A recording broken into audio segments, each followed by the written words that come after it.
கண்ணா கண்ணா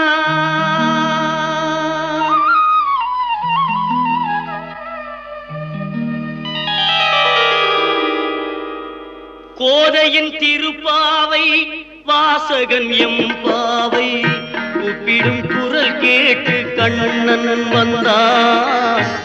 கூப்பிடும் குரல் கேட்டு கண்ணன் வந்தான். மாதவ பெரியாழ்வார் மன்னவர் குலத்தாழ்வார் ஓதிய மொழி கேட்டு கண்ணன் வந்தான். ஓதிய மொழி கேட்டு கண்ணன் வந்தான். கோதையின் திருப்பாவை வாசகன் எம்பாவை கூப்பிடும் குரல் கேட்டு கண்ணன்